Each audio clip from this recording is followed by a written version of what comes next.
It's no exaggeration to say that skilled members of Local 5 built this city. Their fingerprints are on every major landmark you can think of, from the White House to FedEx Field.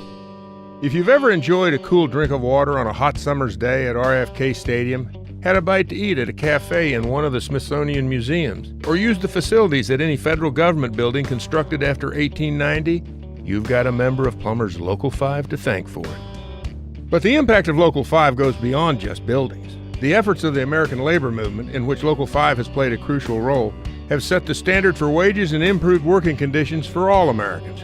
It was union members who fought for many of the benefits we take for granted today: lunch breaks, overtime pay, workplace safety protections, and paid holidays off. After 125 years of faithful service, we rightfully cherish our proud heritage, our origins in the Knights of Labor, our essential role in the formation of the United Association, and our contributions to the advancement of trade unionism throughout the country. This long tradition started more than 125 years ago when industrialization altered the fabric of both our economy and society. The emergence of sweatshops and mechanization threatened to eliminate jobs and to denigrate the crafts into low-paying, menial work. In the mid-1800s, a typical laborer would work more than 10 hours a day, 6 days a week, and there was no such thing as overtime pay. Safety took a back seat to efficiency on most job sites, so accidents were frequent. It was a period of great economic growth, but the business tycoons of the day were the only ones reaping the benefits, and unions were still illegal in much of the country. Workers began to vocalize their discontent with the inequity and poor working conditions, but not always openly, for fear of persecution.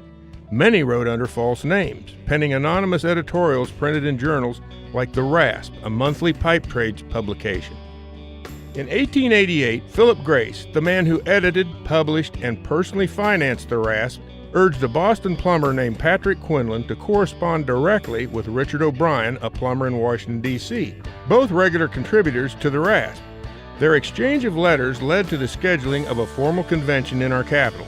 On October 7, 1889, 40 delegates from 17 cities gathered in D.C. to draw up a constitution for a new organization called the United Association of Journeyman Plumbers, Gasfitters, Steamfitters, and Steamfitters Helpers of the United States and Canada. The United Association put out an official call for affiliation that December.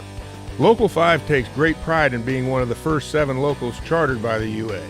We owe our existence to the dedication and sacrifice of O'Brien and many early brothers. James S. O'Hagan, who hand-copied letters distributed to bring various unions into the UA. William J. Spencer, who traveled the country as UA general organizer, founding locals and implementing the UA's nationalization program, and countless other early leaders. One of the first actions of the new union was to appoint a committee to lobby for the establishment of plumbing codes in the District of Columbia. Protecting the health of the nation's capital isn't just an empty slogan. Such modern conveniences as flush toilets and clean tap water tend to be taken for granted nowadays, but their impact on public health cannot be underestimated. The sanitary revolution allowed for the eradication of diseases like typhoid and cholera and is widely recognized as the greatest medical breakthrough of the past 200 years, more important even than the discovery of antibiotics and the development of vaccines. In addition to establishing plumbing codes in the early years, Local 5 focused on regulating the use of apprentices and helpers, improving wages and working conditions, and advocating for the 8-hour workday. Membership fluctuated during the first decade, reflecting the turbulence of a period when recurrent economic depressions destabilized the construction industry. Labor and management frequently resorted to prolonged boycotts, strikes, and lockouts in order to settle disputes. During the open shop era of the 1920s, workers were often required to sign yellow dog contracts, promising not to join a labor union. Membership in unions around the country declined, but even greater challenges lay ahead. In 1929, the stock market crashed and thousands of banks failed.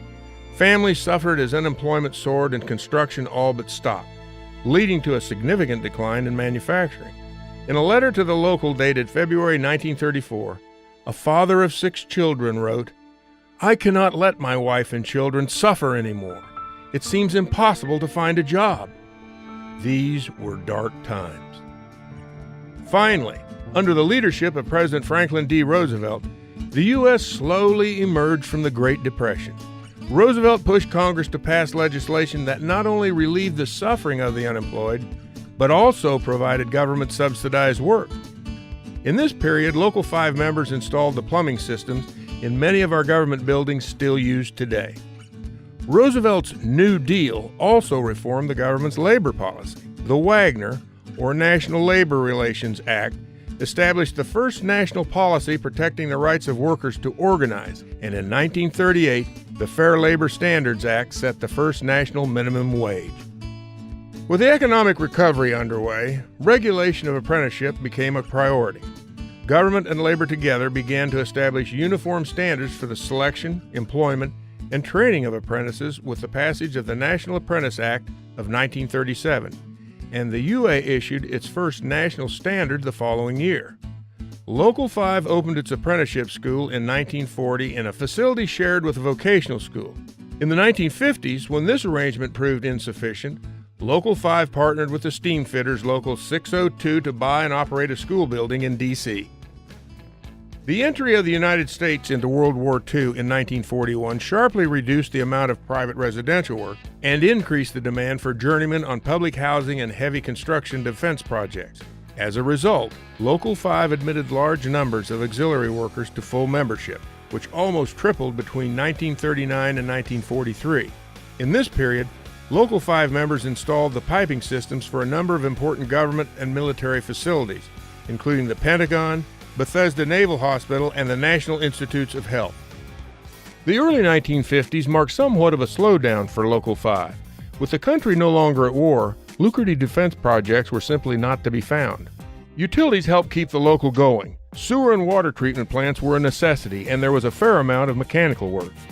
In the 1960s, Local 5 members benefited from a construction boom and played a pivotal role in the installation of piping systems in RFK Stadium, the Rayburn House Office Building, and the Hilton Hotel.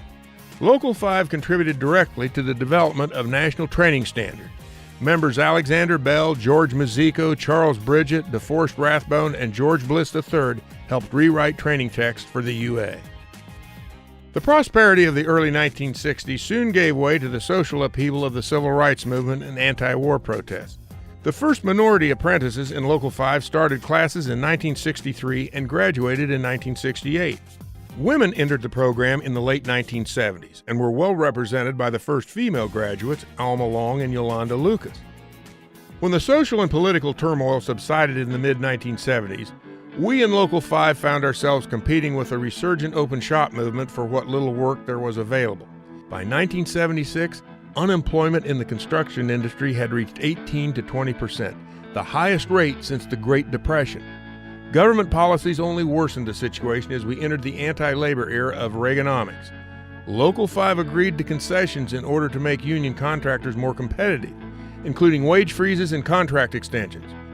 We also initiated training and speculative journeyman programs, which attracted non-union workers seeking employment, benefits, and representation. The 1980s proved challenging, but Local 5 made it through unscathed. While Local 5 established medical and pension funds to benefit current members, we also set aside money for training to secure the future of our trade. Since the establishment of apprenticeship and journeyman training facilities in the early 1940s, Local 5 apprentices have benefited from the experience and dedication of many exceptional instructors. In 1975, we established a new joint training facility, the UA Mechanical Trade School in Landover, Maryland. As our membership increased in the following decades, the need for more space became apparent. We outgrew our office at 12th and O Street and in 2000 moved to our present location in Camp Springs, dedicating the building to former Local 5 business manager Michael Collins. Then, on September 11, 2001, the world changed. Nearly 3,000 died in a series of 4 coordinated terrorist attacks by al-Qaeda. Union workers from across the country were crucial in the recovery and rebuilding efforts at each crash site.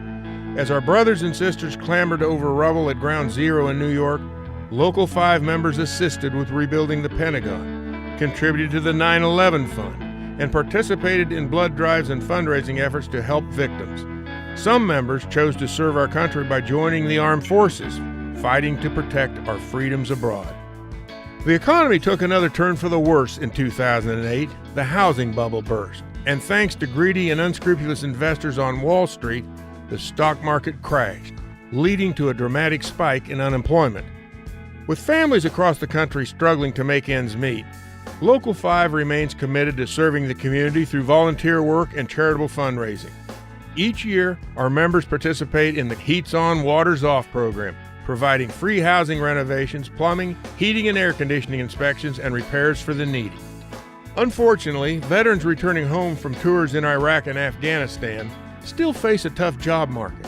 This, combined with a growing shortage of skilled workers in the construction industry, has spurred the development of programs offering high-quality skills training and jobs in the pipe trades and construction industry to military personnel. Programs like Helmets to Hard Hats and the UA-sponsored Veterans in Piping improve the lives of our servicemen and women, their families, and shape our national economy. Graduates of our apprenticeship program are the best skilled, most qualified workers, bar none. Our superior training is what sets us apart from our non-union competitors, and our brand new 53,000 square foot training facility will allow us to reduce class sizes for even more effective teaching and hands-on instruction.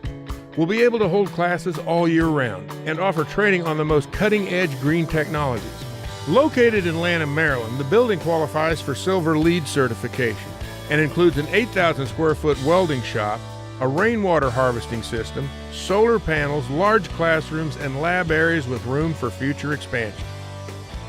As we progress into the 21st century, we take with us the determination, skills, and pride with which we've built an impressive legacy and a strong foundation for the future.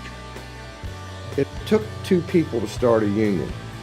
One guy with an idea and another guy to believe in that idea.